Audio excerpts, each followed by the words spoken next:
There is a version of you that has been stretched so thin for so long that you no longer remember what it felt like to simply exist without someone else's weight pressing down on you.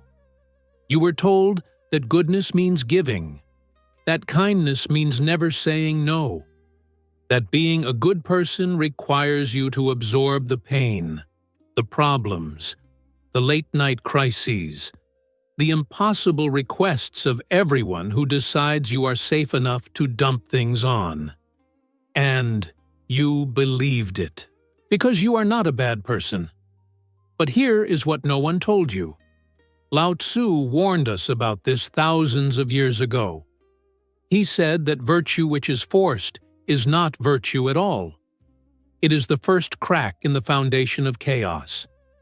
What if the very thing that makes people call you the good one is quietly hollowing you out from the inside? Stay with that, because something is going to shift before this ends. You know this role. You have probably been playing it so long it stopped feeling like a role and started feeling like just who you are. You are the one who picks up the phone at midnight even when your body is already done. You say yes before the sentence is even finished because you have already calculated the cost of saying no and decided it is too high.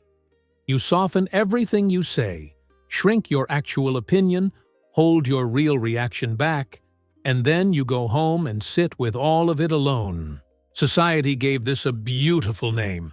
They called it being a good person. But look at what that has actually cost you. Not philosophically. Right now, practically. Think about the last time you sat in your car for an extra 5 minutes before walking into a situation you did not want to walk into, just mentally preparing to perform. Think about the messages you answered at 11 at night. The apologetic tone you used even when you were the one who was wronged. The way you phrased something carefully so the other person would not feel bad about something that was genuinely their fault. That is not goodness. That is conditioning running on autopilot. The modern world trains certain people, usually the most emotionally perceptive ones, to become shock absorbers. You get praised for your patience. You get labeled easy to work with, reliable, the stable one. And slowly, without anyone sitting down and planning it, a system forms where your limits are never tested because you have never shown that they exist. Lao Tzu wrote about this in the Tao Te Ching, chapter 18. When the great Tao is abandoned, he says, the doctrines of kindness and duty arise. This is a precise observation, not a poetic one. When natural harmony breaks down, performance steps in to cover the gap. Real kindness, in the Taoist sense, flows like water. Effortless. It nourishes without exhausting the source. The moment kindness becomes strained, resentful, or carefully managed for someone else's comfort, it has already crossed into something else entirely. What you are carrying is not love. It is fear dressed in generous clothing. And the people around you have learned, whether they know it or not, that your energy is available, that your center can be accessed, that you will find a way to make it work. You did not invite this, but you built the conditions for it, one unspoken no at a time. Zhuangzi, the philosopher who pulled the Tao down from abstraction and pressed it into the texture of ordinary life, told a story about a carpenter named Shi. Shi was traveling through a town with his apprentice when they came across a tree growing beside a village shrine. Not just a large tree, the kind of tree that stops people mid-sentence. Its trunk was so wide that 100 men with their arms stretched could not circle it. Its canopy spread out like a second sky. People were gathered just to stand underneath it, necks tilted back, quiet. The apprentice was immediately overwhelmed. He begged the carpenter to stop. He said he had seen hundreds of trees and never anything like this. Surely this was worth a moment of reverence. The carpenter kept walking. That night at camp, the apprentice finally asked, How could you not even look at it? The carpenter's answer was flat. That tree is completely useless. Try to build a boat from it, it rots in the water. Try to build a house, the structure collapses. Try to burn it, the smoke ruins your eyes and your lungs. It produces nothing anyone can use. And that is precisely why it has never been cut down. That is why it has lived for 1,000 years, while every useful tree around it was taken. The apprentice did not sleep well that night, and in Zhuangzi's telling, the tree appeared to the carpenter in a dream and spoke directly. "You compare me to the fruit trees and the timber trees," it said. "Look at what happens to them. The moment their fruit is ripe, people strip the branches bare. The moment the wood is judged fine, the axe arrives. Their usefulness is their destruction. I have spent my entire existence cultivating what you call uselessness, and I am still here. Now sit with that for a moment before moving past it. The tree that offers itself to everyone is the first tree to fall. Think about the people in your life who have been endlessly accommodating. Has that accommodation protected them? Or has it slowly drained them while the people around them grew increasingly comfortable, taking without asking, without noticing, without considering what the source might actually need? Here is something almost nobody names out loud. There is a hidden anger inside chronic people-pleasing that accumulates so gradually, so politely, that the person carrying it often genuinely does not recognize it as anger. It is the slow accumulation of every moment you said yes and meant no. Every afternoon you spent solving a problem that originated in someone else's refusal to be responsible. Every time you absorbed someone's emotional chaos so the room could stay comfortable for people who were not carrying anything. That is not a character flaw. That is your nervous system flagging a violation of something natural. The root is lifting from the earth, and the tree is still trying to look fine. Setting a boundary does not require a prepared speech, an explanation, or a moment of dramatic confrontation. Taoism teaches that the most powerful forces in nature accomplish the most with minimal effort. Water does not fight a rock. It moves around it, beneath it, finds the smallest crack available, and over time reshapes what nothing else could touch. This is Wu Wei. It is not passivity. That is the most common misreading of the concept. Wu Wei is alignment. It is the refusal to spend force where force generates resistance. It is the clarity to recognize when withdrawing your energy entirely is more powerful than any argument you could construct. The tree does not negotiate with the wind, but it does not hand the wind its roots either. When you set a limit from Wu Wei, there is no heat in it, no performance. You simply stop extending energy past your natural edge.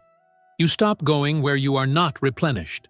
And you do this not because you have finally reached your limit in a spectacular way, but because you have quietly decided that your center belongs to you. This is where people get confused. They think Taoist detachment means becoming indifferent, cold, unavailable. It does not mean that. It means being genuinely present without being consumed. You can be fully in the room with someone who is suffering without taking their suffering home in your body. You can care deeply about the outcome of something without losing yourself in it. Think of the natural world again. A river does not try to be the ocean. The moon does not try to be the sun. Every element maintains its essential nature. It gives what it actually has. It stops at its own edge. And the entire ecosystem depends on each element staying within that integrity. The chaos you absorb when you force harmony, where none actually exists, does not disappear. It moves into you. It settles as exhaustion in your muscles, as low-grade resentment in your thoughts, as a creeping distance in your relationships that grows wider the more you insist everything is fine. Stop forcing the harmony. Not as an act of giving up, as an act of honesty. The Tao does not force spring in the middle of winter. It allows the season to complete itself.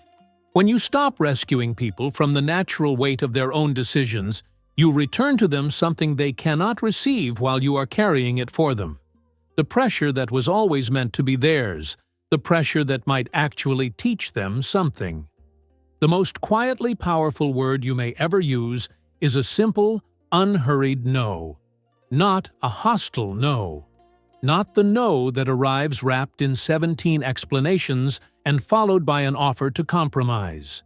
Not the no that is really a yes with exhaustion woven through it. A clean no. The kind that comes from your center before the social calculation even begins. Most people who cannot say no are not struggling with the word. They are struggling with a belief planted so early it feels like a personality trait. That their value is tied to their usefulness. That if they stop being the helper, the absorber, the one who figures it out, nothing interesting will remain. The yin-yang principle addresses this directly.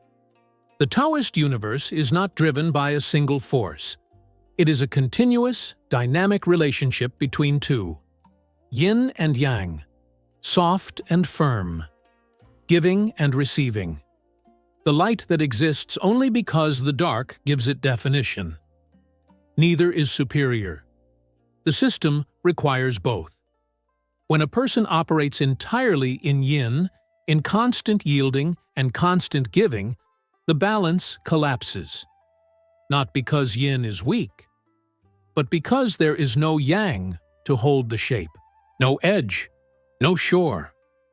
The river has no banks and it spreads thin across the ground and disappears into nothing. Reclaiming your center does not look dramatic from the outside. It happens in ordinary moments. It is the pause before you answer. The space where you actually check whether you have something genuine to offer or whether you are about to stretch past your edge again, because saying no feels dangerous. It is the moment you recognize that you are a source, not a pipe. And sources require replenishment. You cannot give from empty. This is not a metaphor or a motivational phrase. A river that is completely drained becomes a dry, cracked riverbed, sitting still in the sun, waiting for rain.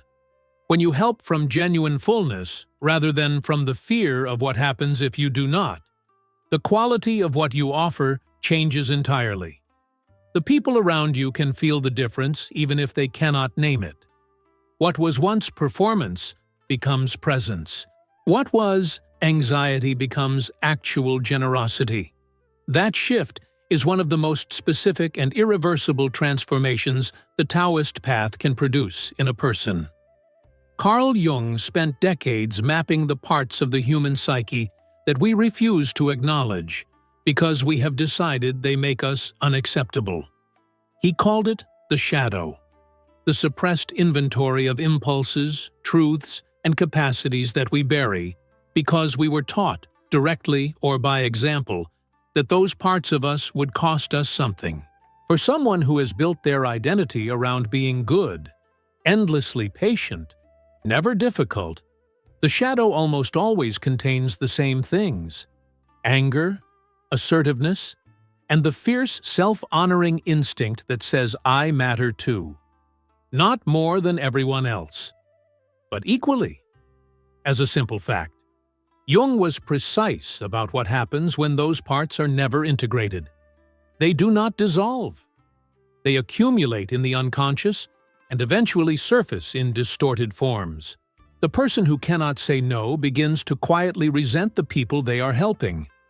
The person who performs goodness as a survival strategy becomes brittle over time, because no performed identity can sustain indefinite internal pressure without eventually cracking.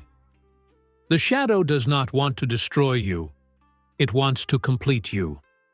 The Taoist path and the Jungian path arrive at the same place by different roads. Both say that wholeness is the actual goal, not the performance of virtue, not the management of appearances. The genuine integration of everything you are, including the parts that hold limits, that refuse, that protect, that say this far and no further. A person who is whole is more trustworthy, more sustainably kind, and more genuinely useful to the people around them than someone who is performing goodness to manage their own fear of being disliked. You have carried weight that was not yours. You have smiled through things that deserved a clean response.